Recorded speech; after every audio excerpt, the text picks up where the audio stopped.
Hello dear friend, मैं सुनील शुक्ला आप लोगों का एक बार फिर से इस इकोनॉमिक्स की जर्नी में स्वागत करता हूं। ये मेरा आज 28वां लेक्चर है। जो स्टूडेंट हमसे पहली बार इंटरेक्ट हो रहे हैं वो जाके इसके प्रीवियस क्लासेस को एक बार देख लेंगे। तो चूँकि सब्जेक्ट इकोनॉमिक्स जो है एक लिंकिंग का सब्जेक्ट है, जब तक आप एक दूसरे से लिंक करके नहीं पढ़ेंगे तब तक आप इकोनॉमिक्स में एक अच्छी समझ नहीं बना पाएंगे, जिसकी ज़रूरत होती है इकोनॉमिक्स को अच्छे से समझने के लिए। तो ये ज़रूरी है कि आप जो है इकोनॉमिक्स को लिंक करके पढ़ना सीखें। ठीक है, मैं इसके प्रीवियस वाले क्लास में आपको पढ़ा रहा था बजट के कॉन्सेप्ट, कि बजट का क्या कॉन्सेप्ट होता है। हमारा आप और आपका जो कॉन्सेप्ट होता है वो ये होता है कि हम पहले आय करते हैं, यानी जो हमारी आय होती है उसके हिसाब से जो है बजट को हम ड्रा करते हैं। लेकिन भारत सरकार के केस में ये नहीं होता है कि पहले वो आय करती है उसके बाद वो जो है ये तय करती है कि उसका बजट कैसा होगा। मैंने कल इसके प्रीवियस क्लास में आपको मैंने बताया था, लेकिन मैं एक बार फिर से थोड़ा सा लिंक करके आपको बताता हूँ। तो इसमें क्या होता है, जैसे मैंने आपसे ये बताया था कि पहले भारत सरकार ये तय करती है कि उसको कितना ग्रोथ रेट प्राप्त करना है। यदि ग्रोथ रेट नहीं प्राप्त किया जाएगा, यानी जितना आय होगा उतना ही व्यय करेंगे, तो हम ग्रोथ रेट को प्राप्त नहीं कर पाएंगे। यदि ग्रोथ रेट प्राप्त हम नहीं कर पाएंगे तो हमारा देश नीचे जाने लगेगा और लोगों के लिए अतिरिक्त आय का सृजन नहीं होगा, जिससे हमारी स्थिति दिन प्रतिदिन बुरी होती जाएगी। तो हम ये देख रहे थे कि हमारा आय जो है, आय वो 400 है। ये 400 कोई एक्चुअल अमाउंट नहीं है। ये जब एक्चुअल अमाउंट मैं आपको तब चर्चा करूंगा जब मैं ओरिजिनल बजट की तरफ चलूंगा। ये अभी मैं बजट के कॉन्सेप्ट को बता रहा हूं, तो इसलिए मैं मान के चल रहा हूं जिससे आपको समझने में आसानी हो। एक्चुअल आय अभी मैं आपसे नहीं चर्चा कर रहा हूं, अभी मैं मान के चल रहा हूं कि भारत सरकार की जो आय है वो 400 है और भारत का व्यय कितना है, व्यय है वो 500 रुपया है। जब हम 500 रुपया व्यय करते हैं तो हमको ग्रोथ कितना मिलता है, ग्रोथ ये 8%। ठीक है, तो हम यहां से नहीं चलते। भारत सरकार के केस में हम सबसे पहले ये तय करते हैं कि हमें 8% ग्रोथ प्राप्त करना है। 8% ग्रोथ प्राप्त करना है, इसलिए हमें कितना खर्च करना पड़ेगा। तो जो बात निकल के आती है वो आती है कि 500 रुपया यदि हम खर्च करें तो हमारा जो ग्रोथ होगा वो 8% होगा। और लेकिन जब बात पीछे से समझ में आती है कि हमारी आय कितनी है, तो हमारी आय 400 रुपया है। ये 100 रुपया का जो डिफरेंस है दोनों के बीच में, इसे हम क्या तरीके हैं कि मैं 100 रुपया जो है कहाँ से मैं अर्जन करूं। तो इसके लिए मैंने आपको बताया था एक तरीका, आप ऋण ले सकते हैं। ऋण में 3 तरीके मैंने आपसे बताए थे ऋण प्राप्त करने के। एक तरीका है आरबीआई से, रिजर्व बैंक ऑफ इंडिया से। दूसरा तरीका मैंने आपसे बताया था पब्लिक से, बांड जारी करके आप पब्लिक से ले सकते हैं। और तीसरा तरीका जो था पब्लिक अकाउंट से, यही मैंने आपको रोका था कल, पब्लिक अकाउंट से। पब्लिक अकाउंट के बारे में हम आपसे चर्चा करते हैं, उसके बाद हम आपको समझाते हैं कि किस तरह से आगे का कॉन्सेप्ट चलता है बजट का। आप बहुत ही कॉन्फिडेंट हो जाएंगे। मैं पब्लिक अकाउंट के बारे में यानी कि आपको चर्चा करने चल रहा हूँ। पब्लिक अकाउंट यानी कि लोक निधि। लोक निधि में जो पैसा जमा होता है, इसमें वो पैसे जमा होते हैं जैसे कोई कर्मचारी काम करता है, ठीक है, गवर्नमेंट एम्प्लॉय हो या फिर किसी निजी फर्म में काम करता है। तो निजी फर्म से भी आप पीएफ जान रहे होंगे, मैं पीएफ को थोड़ी देर बाद बताता हूँ। पीएफ से जो पैसे आते हैं वो भी जाके इसी में लोक निधि में जमा होते हैं, और लोक निधि में जमा होते हैं, उसके बाद उस पर ब्याज लगता है और आगे मिलता है। मैं उसको थोड़ा सा बताता हूँ। देखें, इसमें जो है मेनली ये जो अकाउंट है ये पब्लिक का अकाउंट है। इसमें सरकार का कोई पैसा नहीं होता है, इसमें बल्कि पब्लिक का पैसा जमा होता है। जैसे पब्लिक पैसा कुछ कटता है गवर्नमेंट एम्प्लॉय का, और कुछ सरकार मिलाकर उसको जो है, जिसका वो एम्प्लॉयर है वो उसमें आधा पैसा मिलाकर वो इसमें जमा कर देता है। अब जैसे आप पीएफ समझें, प्रोविडेंट फंड जो होती है, इसमें यदि किसी भी कंपनी में आदमी काम कर रहा है, किसी भी संस्था में काम कर रहा है जहाँ पे 20 एम्प्लाई या उससे अधिक हैं, 20 एम्प्लाई या 20 से अधिक हैं, तो वहाँ पे पीएफ लागू हो जाएगा उस संस्था को, तो पीएफ काटना पड़ता है। इसका जो है दो दर हैं, एक 12% और दूसरी 10%। जो मैक्सिमम केस में 12% जो है वो लगता है, लेकिन मैं आपको कैलकुलेशन को आसान करने के लिए मैं 10% पे लेके बताता हूँ। जैसे मान लीजिए कोई व्यक्ति है जिसकी आय जो है वो 5,000 रुपया है और वो ऐसी संस्था में काम करता है जहाँ पे पीएफ लागू होता है, यानी 20 सदस्य या 20 से अधिक सदस्य उस संस्था में काम करते हैं, ठीक है, 500 लागू। तो ये 10% इसको, जैसे इसको जब सैलरी मिलेगी तो 10% इसमें से काट के 10% काटेंगे तो ये 500 रुपये कट जाएगा, ठीक है, 500 रुपये चला जाएगा पीएफ में। लेकिन 500 रुपये ही पीएफ में नहीं जाएगा, जितना ये कटेगा उतना ही मिला के, यानी 500 जो है, जो एम्प्लॉयर हैं, जो आपको काम पे रखा है, वो उतना ही पैसा मिला के उसको जो है यहाँ पे भेज देगा पब्लिक अकाउंट पे। यानी पब्लिक अकाउंट एसबीआई में पहले केवल एसबीआई में ही जमा होता था, लेकिन अब जो है कई सारी शाखाओं में जमा होने लगा है। तो पहले पब्लिक ये जो है एसबीआई में काफ़ी ज़्यादा भार रहता था, अब जो है थोड़ा सा भार उसमें कम हो गया है। तो 1,000 रुपया जो है ये चला जाता है इसमें लोक निधि में, और 4500 रुपया जो है उस व्यक्ति को मिल जाता है, ठीक है, 4500 रुपया जो है सैलरी के रूप में उसको मिल जाता है। बाकी जो है शेष 1,000 रुपया लोक निधि में चला जाता है। ये जो है 4500 रुपया उसको सैलरी के रूप में मिल जाता है, ठीक है, और शेष जो है ये उसके बुढ़ापे का सहारा बनता है। बुढ़ापे का सहारा जो ये 1,000 है, ये उसके उस टाइम पे बुरे वक्त में काम आता है। यानी बुढ़ापा जो है एक प्रकार से बीमारी ही है, यदि उस टाइम कोई सहारा ना रहे तो बहुत बुरी स्थिति हो जाती है, ठीक है। आप देख रहे होंगे कि पहले जो ओपीएस था, ओल्ड पेंशन स्कीम, तो वो भी एक प्रकार से बुढ़ापे का ही सहारा था। वो सारे जो अमाउंट रहते थे, जो कटते थे, वो यहीं पे जमा होते थे और ये यहाँ पे जाता था और सुरक्षित रहता था। क्योंकि सुरक्षा की बात ये थी कि जैसे ये लोगों के बुढ़ापे का सहारा था, तो ये किनके हाथों में सुरक्षित किया जाए, तो ये सुरक्षित करने का सबसे आसान तरीका वो भारत गवर्नमेंट ही है, यानी भारत सरकार के ही वो पास रहेगा तो सुरक्षित रहेगा। इसलिए ये पब्लिक अकाउंट, यानी पब्लिक अकाउंट में ही वो उसको सुरक्षित किया जाता था। लेकिन चूँकि हमारा देश जो है कल्याणकारी राष्ट्र है, यहाँ पे ऐसी नीतियाँ लाई गई क्योंकि लोगों को सिक्योर करना था। तो सिक्योर करने के लिए ओल्ड पेंशन स्कीम जैसी सुविधाएं, ये पीएफ जैसी सुविधाएं, ऐसी सुविधाएं जो है शुरू की गई। लेकिन हमारा दुर्भाग्य रहा कि ओल्ड पेंशन स्कीम जैसी बहुत ही कल्याणकारी योजना को समाप्त कर दिया गया।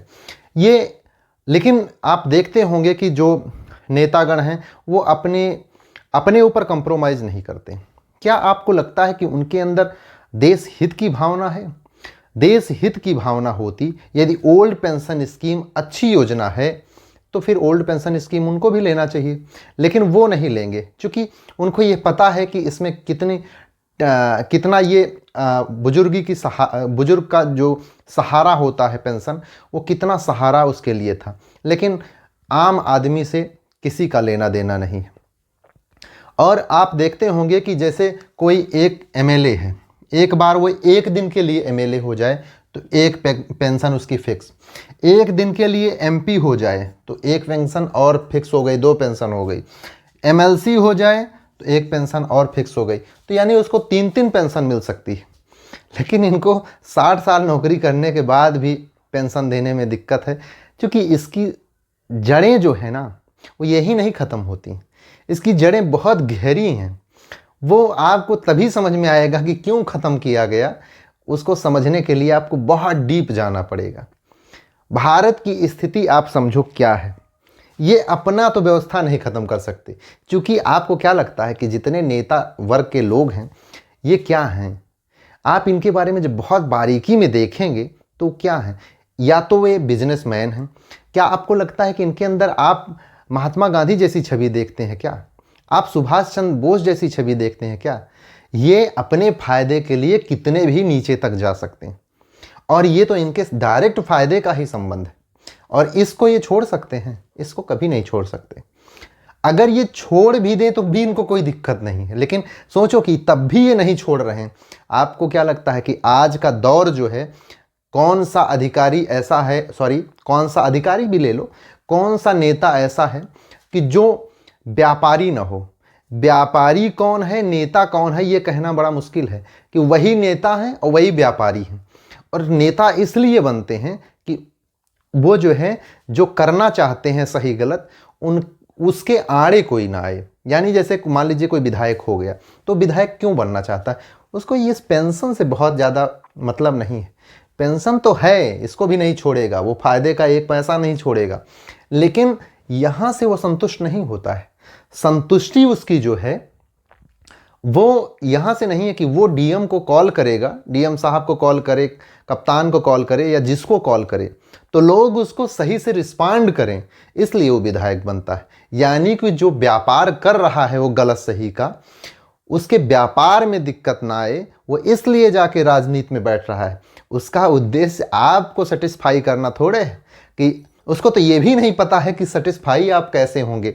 बहुत सारे नेता होंगे, आप उनसे पूछ लें कि चलो मैं आपको प्रधानमंत्री बना देता हूँ, और आप बताएं कि कौन सा तरीका है कि जिससे आप जो है हमारी जो समस्याएं हैं, रोजगार की समस्या है, इन सारी चीज़ों को, उत्पादन की समस्या है, उत्पादन बढ़ेगा तो ये विशेष सर्किल है, पॉवर्टी ही नहीं जानते होंगे।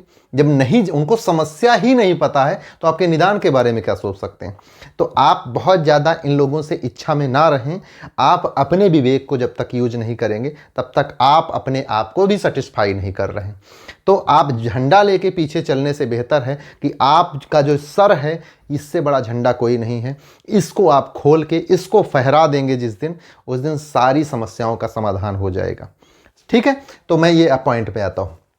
तो यानी कि जो हम लोगों के सहारे की लाठी थी पेंशन को हमारे समाप्त कर दिया गया। ये सारे जो अमाउंट होते हैं यहाँ पे जाते हैं। अब इसके बारे में हम थोड़ा सा आपको चर्चा करते हैं, कितना अमाउंट यहाँ पे जाता रहता है। एक अंदाज़ा लग जाएगा कि यहाँ पे कितना अमाउंट है और सरकार इसका यूज कैसे कर सकती है। जो हम ऋण लेते हैं आरबीआई से, पब्लिक से, तो इससे भी क्या कैसे कैसे कर सकते हैं, मैं चर्चा करता हूँ।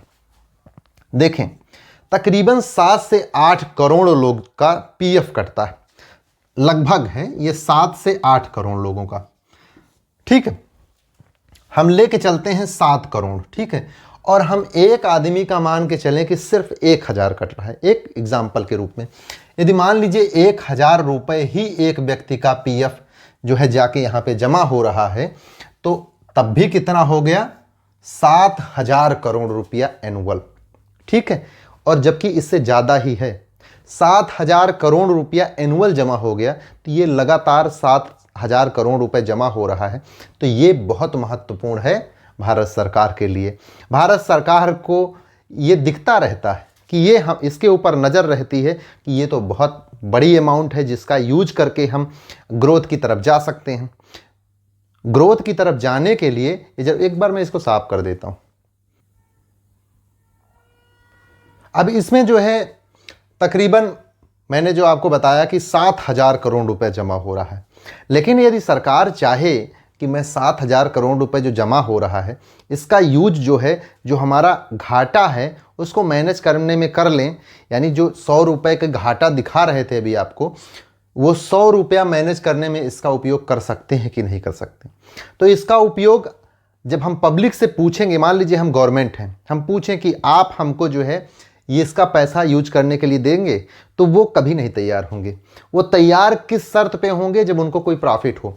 तो सरकार जो है उनको कहती है कि आप मुझे ब्याज पे दे दीजिए, जो ये पैसा है इसको आप हमें ब्याज पे दे दीजिए, और ब्याज की मात्रा भी वो ठीक ठाक रखती है, 8% के आसपास रखती है, जिससे तब जो है पब्लिक जो है उसको पैसा देने के लिए तैयार हो जाती है। ठीक है, पब्लिक जो है पैसा देने के लिए तैयार हो जाती है, क्योंकि तकरीबन आप देख लीजिएगा एक बार 8% से ज़्यादा ही होगा। 8% के रेट पे जो है ये आपको, जो आपका फंड है उसको वो लेके यूज करने की बात करते हैं।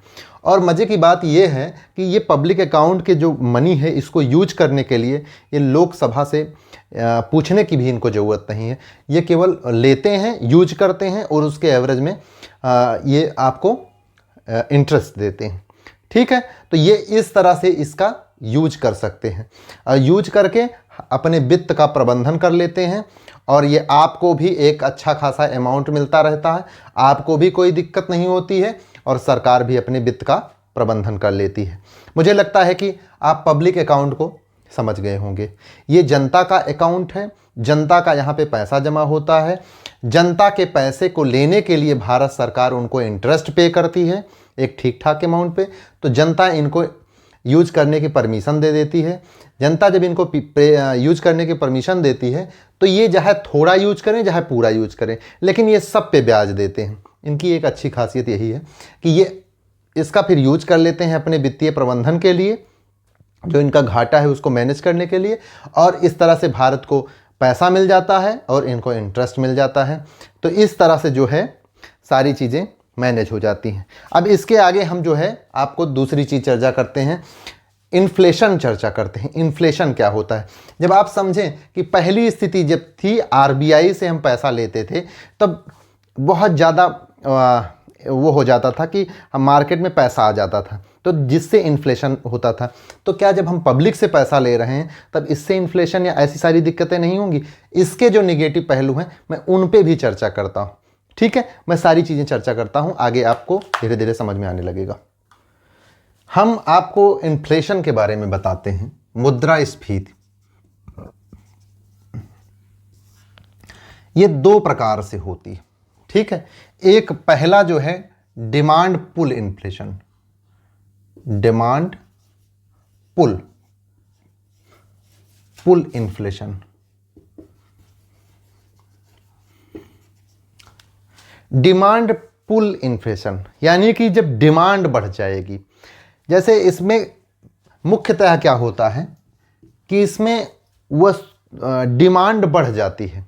डिमांड बढ़ने से मतलब क्या है कि यदि जैसे पैसा बहुत ज़्यादा मार्केट में आ जाए, पैसा बहुत ज़्यादा मार्केट यानी कि मनी की सप्लाई बढ़ा दी जाए। ठीक है, देखिए समझिएगा, मनी सप्लाई जो है, मनी सप्लाई को बढ़ा दिया जाए। जैसे मार्केट में बहुत पैसा बिछा दिया जाए, यानी मार्केट में बहुत लिक्विडिटी बढ़ा दी जाए, तो इससे क्या होगा कि लोगों के पास पैसा होगा, पैसा होगा तो डिमांड बढ़ाएंगे, यानी कि डिमांड करने लगेंगे वस्तुओं की। पैसा के पास, रुपए के पास ये क्षमता है कि वो डिमांड बढ़ा सकता है, लेकिन वो सप्लाई बढ़ाने की क्षमता उसके अंदर नहीं होती है। तो होगा भी यही, जैसे मनी सप्लाई बढ़ गई। जब आरबीआई से आप पैसा ले रहे थे, तो उस केस को मैं डिस्कस कर रहा हूं कि जब आरबीआई से आप पैसा ले रहे थे तो मनी सप्लाई मार्केट में बढ़ जा रही थी, लेकिन मनी सप्लाई के बढ़ने से मनी के पास ये क्षमता है कि वो डिमांड को बढ़ा दे, तो क्या होगा? डिमांड बढ़ जाएगा। डिमांड बढ़ गया, मनी के पास ये क्षमता है कि वो डिमांड को तो बढ़ा देगा, लेकिन सप्लाई बढ़ाने की उसके पास क्षमता नहीं है। तो यानी वो उत्पादन थोड़े बढ़ा देगा तो सप्लाई नहीं बढ़ा पाएगा। यानी इसके पास ये क्षमता है कि ये डिमांड को तो बढ़ा देगा, लेकिन सप्लाई अचानक से नहीं बढ़ा पाएगा। धीरे धीरे का प्रोसेस है, उससे बढ़ सकता है, लेकिन इस केस में मनी सप्लाई जब आप बढ़ा देंगे तो डिमांड बढ़ जाएगा, सप्लाई घट जाएगा। कैसे? मैं थोड़ा सा एक व्यवहारिक में आपको समझाता हूँ। जैसे आपने केस सुना होगा वेनेजुएला का और जिम्बाब्वे का।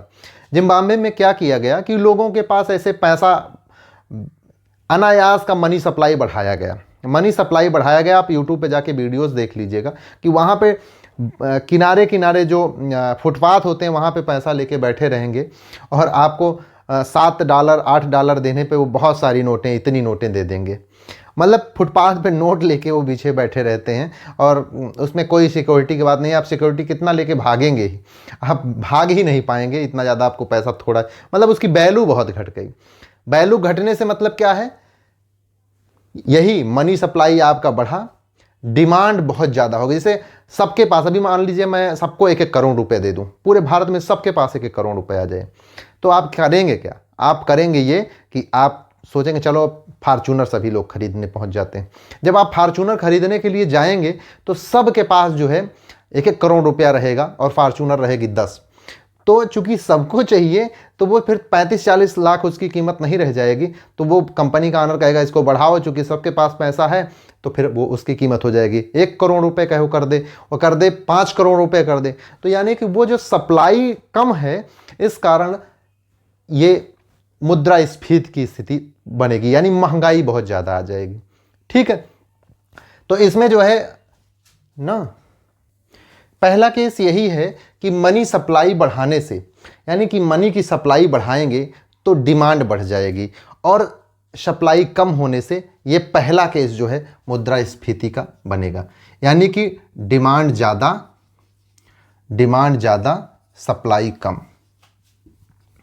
सप्लाई कम, तो ये इन्फ्लेशन की स्थिति हो जाएगी, मुद्रास्फीति।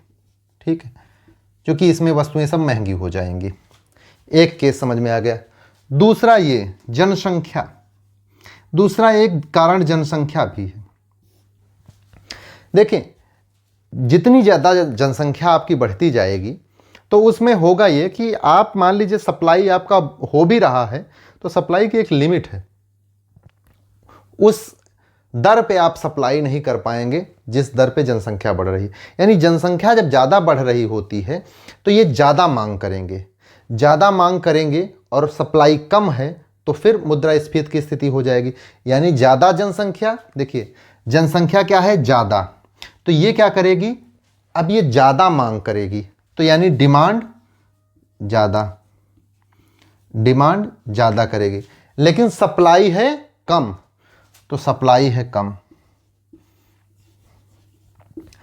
है कम। देखिए, जनसंख्या ज़्यादा, डिमांड फिर ज़्यादा करेंगे और सप्लाई है कम, तो क्या स्थिति बनेगी, मुद्रास्फीति की। यानी मांग ज़्यादा है, वस्तु है कम, तो उसका रेट क्या हो जाएगा, ज़्यादा, तो यानी क्या होगा, मुद्रास्फीति। ठीक है, और तीसरा कंडीशन ये है कि आप देख रहे होंगे कि भारत में स्थिति ये बन रही है कि लोगों का ग्रुप चेंज हो रहा है। जो लोअर क्लास के थे अब वो मिडिल में चले जा रहे हैं, मिडिल वाले अपर में चले जा रहे हैं, कुछ लोग सीधा लोअर से अप में जंप मार जा रहे हैं। ये वैश्वीकरण की देन है। इससे जो है उनका ग्रुप चेंज बहुत तेज़ी से हो रहा है। ग्रुप चेंज से क्या होता है कि जैसे मान लीजिए हम अभी मान लीजिए डी ग्रुप में हैं, सी ग्रुप में हैं, यानी क्लास लोअर क्लास में समझ लीजिए, लोअर क्लास में हैं, और कल आप तैयारी करके आप हायर क्लास में यानी कि आईएएस अधिकारी में सेलेक्ट हो जाएं, आईएएस में सेलेक्ट हो जाएं, और आप लोअर से सीधा हायर में जंप मार जाएंगे। जब लोअर से आप डायरेक्ट हायर में जंप मार जाएंगे तो होगा क्या कि अभी आप कम मांग कर रहे थे, आपकी डिमांड अभी कम थी, लेकिन जब आप हायर में चले जाएंगे तो आपकी डिमांड बढ़ जाएगी। डिमांड के बढ़ने से क्या होगा, जब ग्रुप चेंज लगातार तेजी से हो रहा है तो डिमांड लगातार ज़्यादा बढ़ रही है, डिमांड ज़्यादा बढ़ रही है, लेकिन सप्लाई उस क्रम में नहीं बढ़ पा रही, जिससे इन्फ्लेशन की स्थिति होगी। इसमें क्या हो रहा है, ग्रुप चेंज जो है तेजी से हो रहा है, तो इससे क्या होगा, डिमांड ज़्यादा हो रही है, डिमांड बढ़ रही है, लेकिन सप्लाई जो है उस क्रम में नहीं बढ़ रही है। तो इसका में स्थिति वही कि ग्रुप चेंज तेजी से, यानी कि जो कम पहले मांग करते थे बहुत तेजी से ज़्यादा करने लगे। जैसे इसमें आप गांव की स्थिति देखेंगे तो पहले आप एक मजदूर को बुलाते थे तो 10 लोग आ जाते थे, लेकिन जब से ये मनरेगा जैसी योजनाएं, कल्याणकारी योजनाएं आई तो लोगों का ग्रुप बहुत तेज़ी से चेंज हुआ, वो मतलब अच्छी स्थिति में पहुंच गए। तो वो अब आपको ये कम देखने को मिलता है। आपको लेबर आप एक बुलाएंगे तो हो सकता है एको ना आए, तो एक नहीं आ रहे हैं, यानी उनका ग्रुप चेंज हो रहा है। वो जो है लाइफ अपना थोड़ा सा बेहतर कर लिए हैं, बेहतर करने के कारण वो अब डिमांड ज़्यादा करेंगे, और सप्लाई चूँकि कम है तो फिर से जो है स्थिति मुद्रास्फीति की स्थिति बनेगी। तो इस तरह की जो मुद्रास्फीति है उसे हम कहते हैं डिमांड पुल इन्फ्लेशन, यानी डिमांड पुल हो रहा है, डिमांड बढ़ रहा है लेकिन उसके कंपेरिजन में सप्लाई उस दर से नहीं बढ़ रही है, तो जिस कारण जो है ये इन्फ्लेशन की स्थिति आ रही है। तो इस तरह के इन्फ्लेशन को हम डिमांड पुल इन्फ्लेशन कहते हैं। अब दूसरा मैं आपको बताता हूं, दूसरा है cost pull inflation. Cost push inflation.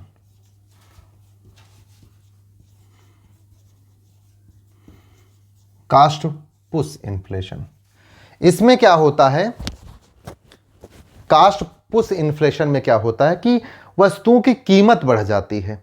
वस्तुओं की जब कीमत बढ़ेगी तो फिर जो है इसमें इस तरह का इन्फ्लेशन देखने को मिलता है। यानी कि वस्तुओं की कीमत बढ़ जाने से जो इन्फ्लेशन होता है वो कास्ट पुश इन्फ्लेशन में होता है। आप समझें कास्ट कैसे होता है। जैसे हम इस पेन को लेते हैं, ठीक है, ये एक बेस्ट एग्जांपल होगा। एक पेन हम लेते हैं, मान लीजिए इसको बनाने के लिए किन किन चीज़ों की ज़रूरत पड़ेगी, मैं एक बार लिखता हूँ। जैसे ये पेन के बनाने के बारे में मैंने सोचा कि मुझे एक पेन बनाना है, तो पेन बनाने के लिए हमें सबसे पहली चीज़ की ज़रूरत क्या पड़ेगी, लैंड की।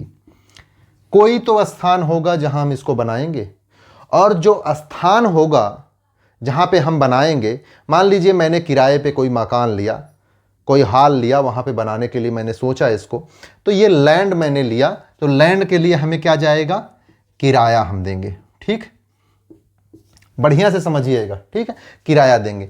और दूसरा, ये पेन बनाने के लिए हमको श्रम की जरूरत पड़ेगी, लेबर की।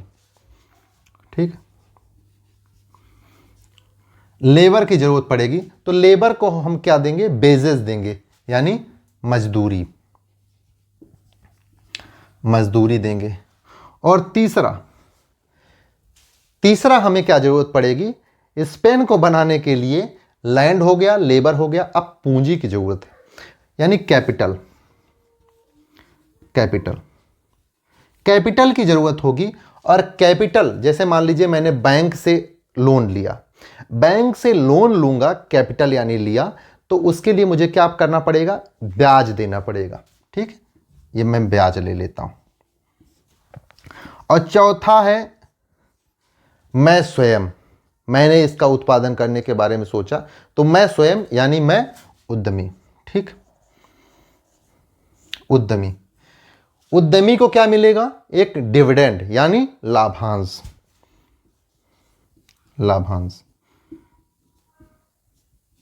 अब देखें होता क्या है, इस पेन को बनाने के लिए इतनी चीजें हो गई, लेकिन जो ये कास्ट होता है, कास्ट जो तय होता है, वो एक चीज और इसमें आता है, क्या, टैक्स। जो भारत सरकार का टैक्स है, किसी वस्तु की कीमत तय होती है बाजार मूल्य से, तो टैक्स भी लगेगा। ये टैक्स कौन लेगा, भारत सरकार। ठीक है, भारत सरकार, या जो मतलब टैक्स लगेगा, कहने का मतलब वो राज्य सरकार का होगा कि केंद्र का होगा, वो तो अलग विषय है, ये इसको मैं समझा रहा हूं। ठीक है, कास्ट पुश इन्फ्लेशन, इसमें क्या है, कास्ट के बढ़ जाने, कास्ट के बढ़ने के क्या क्या कारण हो सकते हैं। एक तो लैंड का किराया, जैसे आप जब घर लेते हैं, कोई भी घर लेंगे तो उसमें जब एग्रीमेंट होता है तो एनुअली जो है, जो आपकी बात बन जाए, लेकिन मान लीजिए 10% जो है एनुअली उसमें ग्रोथ है, तो 10% जब ग्रोथ होगा तो क्या हम अपने घर से थोड़े देंगे, हम उसी वस्तु की कीमत को बढ़ा के देंगे। तो यानी कि जब हम किराया बढ़ जाएगा, मान लीजिए जैसे किराया है अभी 2 रुपया, और ये भी 2 रुपया है, ये भी 2 रुपया है, और ये भी 2 रुपया है, ये भी 2 रुपया, अर्थात 10 रुपये का ये पेन की कीमत पड़ रही है। तो जब किराया मेरा बढ़ जाएगा तो हम क्या करेंगे, हम यही करेंगे कि मान लीजिए जैसे किराया मैंने बढ़ा दिया 1 रुपया, 1 रुपया इन्होंने बढ़ा दिया किराया, तो हम क्या करेंगे, अब हम अपनी जेब से थोड़े कम करेंगे, या हम अपना लाभांश तो कम नहीं कर सकते। लाभांश, भाई कोई बिजनेस कर रहा है तो लाभांश अपने घटा नहीं सकता, तो हम क्या करेंगे, 1 रुपया और जोड़ देंगे, 3 रुपया हो गया इसकी कीमत। अब देखें 3 रुपया होने से क्या हुआ, महंगाई बढ़ गई, यानी कि जब लैंड का किराया बढ़ा तो किराए के कारण जो है महंगाई बढ़ गई। तो ये एक प्रकार का समझिए, इससे भी इन्फ्लेशन होगा। भाई जब वस्तु की, इन्फ्लेशन का मतलब ही होता है महंगाई, तो महंगाई बढ़ना, तो ये जब आप किराया बढ़ा रहे हैं तो उससे भी एक प्रकार का इन्फ्लेशन होगा। ठीक है, अब उसको आप छोड़ें। अब दूसरा केस लें कि मजदूरी। हमारे देश में जो है ज़्यादातर समस्या ये है कि हम जो रियल समस्या झेल रहे हैं, हमारे यहाँ श्रम प्रधान तकनीक का यूज कम होने के कारण, जहाँ हो भी रहा है, जहाँ पे ऑप्शन भी हैं, हमारी इतनी महंगी श्रम व्यवस्था है, मजदूरी इतनी ज़्यादा है कि जिस कारण हम जो है श्रम प्रधान तकनीक को प्रमोट नहीं कर पा रहे हैं। जैसे आप देखते होंगे कपड़े का उद्योग जो है, इसके पास वो क्षमता है कि बहुत लोगों को रोजगार मिल सकता है, लेकिन उसमें भी हम पीछे हैं, क्योंकि हमारे बगल में बैठा पड़ोसी बांग्लादेश में सारे ब्रांडेड कपड़ों की वहीं पे सिलाई गुथाई होती है, क्योंकि वहाँ पे श्रम थोड़ा सस्ता है और हमारा श्रम महंगा होने के कारण यहाँ सिर्फ बिकने के लिए आता है, यहाँ पे बनने के लिए नहीं आता। जबकि इसके पास ये क्षमता है कि महिलाओं को और अन्य लोगों को जो है श्रम दे सकता है, जिससे उनके जीवन का स्तर सुधर सकता है। लेकिन हमारे यहाँ मजदूरी बहुत ज़्यादा है। बहुत ज़्यादा होने के पीछे भी बहुत सारे रीज़न हैं। रीज़न ये है कि जैसे श्रम लेबर लॉज ऐसे हैं, लेबर यूनियन है, वो जाके बढ़वा लेते हैं रुपया। ठीक है, बढ़ाने से कुछ नहीं होता। जैसे उनको 2 रुपया मिला तो अब वो जाएंगे, कहेंगे कि हमारा ये कम है, इसको बढ़ाइए। देखिए, इनके साथ तो शोषण है, वो दूसरा पहलू है, लेकिन मैं पहलू इस पे चर्चा कर रहा हूँ तो इसके बारे में बता रहा हूँ। बाकी इनके साथ तो रियल शोषण होता है, लेकिन मैं चर्चा अभी इनकी नहीं कर रहा हूँ। चर्चा अभी हम महंगाई की, इन्फ्लेशन की कर रहा हूँ, तब मैं इस पे बता रहा हूँ कि हमारे यहाँ जो ये मजदूरी है, मजदूरी महंगी है और कंपेरिजन में। ठीक है, चाइना में लेबर कॉस्ट कम है, बांग्लादेश हमारे पड़ोस में कम है, जिस कारण से हमें जो श्रम तकनीक के वहाँ पे काम करके हम अपने लोगों को रोज़गार दे सकते थे, उसमें हम लोग पीछे रह रहे हैं। तो कुल मिला के जब हम मजदूरी बढ़ा देते हैं, यानी ये धरना प्रदर्शन करके अपना वेजेस बढ़ा लेते हैं, अपनी मजदूरी जो है बढ़ा लेते हैं। लेकिन इनके बढ़ाने से क्या होगा? इन्होंने बढ़ाया, मान लीजिए इन्होंने कह दिया कि हमारा बढ़ाइए मजदूरी, तो लो 1 रुपया बढ़ गया आपका। लेकिन ये उद्यमी अपने जेब से नहीं बढ़ता है, इसको फिर से इसी में जोड़ दिया तो ये 3 रुपया हो गया। अब इनको ये 3 रुपया भी महंगा लगने लगेगा, क्योंकि हर इसका रेट बढ़ जा रहा है। यानी महंगाई बढ़ जाने के कारण इनके 2 रुपये की जो कीमत थी, वही अब इनके 3 रुपये की भी कीमत होगी। तो ये सारी चीज़ें दिक्कत होंगी। अब तीसरा, ब्याज। देखिए, ब्याज महंगा होगा, ब्याज महंगा होता ही रहता है। तो जैसे ब्याज महंगा हो गया, मान लीजिए 1 रुपया ब्याज महंगा हो गया, ब्याज महंगा होगा तो फिर इन्फ्लेशन होगा। और इकोनॉमिक्स की ऐसा कॉम्प्लिकेटेड जाल गुथा गया है कि आप समझें, 1 रुपया ज़्यादा ब्याज दिए तब भी इन्फ्लेशन आया। ठीक है, 1 रुपया ज़्यादा रुपया दिए तो 3 रुपया हो गया, यानी कि कॉस्ट इन्फ्लेशन हो गया, कास्ट पुश इन्फ्लेशन हुआ। यानी कि लोन महंगा हो गया तो कास्ट फुल इन्फ्लेशन हो गया। ठीक है, और कास्ट पुश इन्फ्लेशन हो गया। और यदि ये हम अभी ब्याज घटा दें, ब्याज घट जाए तो क्या होगा कि सप्लाई ज़्यादा हो जाएगा, तो उससे भी डिमांड पुल इन्फ्लेशन हो जाएगा। यानी इधर से जाएंगे तब फंसेंगे, उधर से जाएंगे तब फंसेंगे। इकोनॉमिक्स लिंकिंग का सब्जेक्ट है, आप लिंक करके समझने का प्रयास करिए। कि आप सोचें कि अगर अभी हम ब्याज दर बढ़ा दें तब दिक्कत, ब्याज दर घटा दें तब दिक्कत, ब्याज दर घटा देंगे मान लीजिए 0 कर दें तो सब लोग लोन लेने लगेंगे, सब अपना घर बनाने के लिए सोचने लगेंगे। तो सभी लोग घर बनाने के लिए जब सोचने लगेंगे तो होगा क्या इससे कि सारी वस्तुओं की कीमत धड़ाधड़ बढ़ जाएगी। चूंकि मनी तो हो गया, लेकिन डिमांड उनके पास है कि मुझे घर बनाना है, सरिया ईंटा मोरंग गिट्टी सब लाना है, लेकिन वो तो जो आना है सप्लाई उनके पास नहीं है, तो उसी की कीमत बढ़ जाएगी। तो जब एक बार बढ़ गई तो उसको घटना नहीं है। भारत सरकार के में यही खासियत है भारत देश में कि जिसकी कीमत एक बार बढ़ गई तो बढ़ गई, फिर वो घटेगी नहीं, जाए इतना सप्लाई बढ़ा दो। ठीक है, ये बड़ा ही कॉम्प्लिकेटेड बाजार है भारत का। तो ये 2 और 1, यानी कि जब हम पूंजी महंगा हो जाएगा, ब्याज दर महंगा हो जाएगा, तब भी जो है वस्तुओं की कीमत बढ़ जाएगी। इससे कास्ट पुश इन्फ्लेशन हो जाएगा। ठीक है, और तीसरा है उद्यमी। देखिए, ये तो बहुत ही ऐसे लोग हैं कि बिना ये लाभांश के काम कर ही नहीं सकते। और कहा भी जाता है कि बिजनेस में यदि अगर आदमी लाभांश नहीं लिया तो फिर क्या खाक बिजनेस करेगा, फिर बिजनेस नहीं करेगा। लाभ तो मस्ट है, उद्यमी का लाभ जरूरी है, बिना लाभ के वो काम नहीं कर सकता है, और लाभ वो लेता ही। आप देखते होंगे कि जैसे शर्ट है, मैं एक शर्ट की कीमत देखता हूँ, तो शर्ट जो है जब ये बांग्लादेश में बनते हैं तो 100-125 रुपये का बन जाते हैं, लेकिन यहाँ पे जब आके वो टंगे होते हैं बड़े बड़े शोरूम में तो उनकी कीमत 3,000-4,000 रुपये हो जाती है। यानी कि वहाँ से 100-125 रुपये का बनता है, यहाँ आके 3,000-4,000 रुपये। तो ये जो बीच का लाभांश है, ये बहुत बड़ी मात्रा में लाभांश लेते हैं। तो ये एक ये कास्ट पुश इन्फ्लेशन का बहुत बड़ा कारण ये भी होता है। ठीक है, अब चौथा है टैक्स। टैक्स, भारत सरकार की स्थिति इतनी बुरी है कि वो चाहती है 2 पैसा कहीं से और, 2 पैसा कहीं से और, 2 पैसा कहीं से और, तो ये टैक्स को थोड़ा सा बढ़ा दिया। टैक्स को जब थोड़ा सा बढ़ा दिया तो कास्ट पुश इन्फ्लेशन हो जाएगा, यानी कि महंगाई बढ़ जाएगी।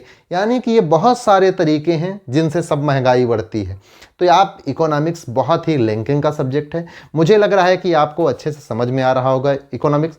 मेरा पढ़ाने का जो तरीका है इससे आप काफ़ी संतुष्ट होंगे।